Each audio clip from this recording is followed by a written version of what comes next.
4 kilometre 26 நிமிஷத்தில் இன்றைக்கி நம்ம கம்ப்ளீட் பண்ணியிருக்கோம். ஸோ முன்னேற்று பார்த்தீங்கன்னா ஒரு 4K ஓடணும். நேற்று ஆக்சுவலாக ஓடலான்னு இருந்தேன். ஸோ நீங்கள் சென்னையில் இருக்கீங்கன்னா உங்களுக்கே தெரிஞ்சிருக்கும் நேற்று என்ன மழை பெஞ்சுதுன்னு. ஆனால் இருந்தாலும் நான் காரணம் சொல்லாமல் நேற்று ஒழுங்காக அட்லீஸ்ட் ஸ்ட்ரென்த் ட்ரைனிங் ஆச்சு நான் பண்ணியிருக்கணும். அது ஒரு மாதிரி நான் சந்தோஷமாயிட்டேன் ஆக்சுவலாக. உண்மையாக சொல்ல போனேன், ஓப்பனாக சொல்லணும்னா மழை பெஞ்சோன்னு அப்பாடா இன்றைக்கி ஓடாமல் இருக்க ஒரு காரணம் கிடச்சிதுடா அந்த மாதிரி ஆயிடுச்சு எனக்கு. அப்புறம் இன்றைக்கி மார்னிங் நான் நோட்டீஸ் பண்ணி பார்த்தா என்னடா இது, ஏன்னா லைக் இதே ரோட்டில் தான் ஒரு 3 years பேக் அப்போது இந்த நிவார் புயல்லாம் வந்தது. அப்போ என் மைண்டில் இருந்த ஒரே விஷயம் என்னென்னா, அதிகபட்சம் நான் செத்து போயிடுவோமா அவ்வளோதானே, அதை கூட சாவல மாட்டோம் அந்த ஒரு மைண்ட் செட்டில் புயல் அடிச்சுன்னு நான் பாட்டுன்னு ஓடின்னு இருந்தேன் 7 கிலோமீட்ரு.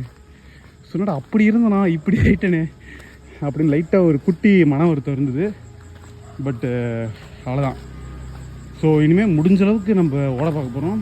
இந்த மாதிரி கிளைமேட் எதனா ஒரு சேஞ்சஸ் இருந்ததுன்னா அன்றைக்கி ஸ்ட்ரென்த் ட்ரைனிங் பண்ணிடலான் இருக்கேன். ஸோ சொன்ன மாதிரி எந்த பிளான்ஸ்குள்ளேயும் நான் போகிறது கிடையாது.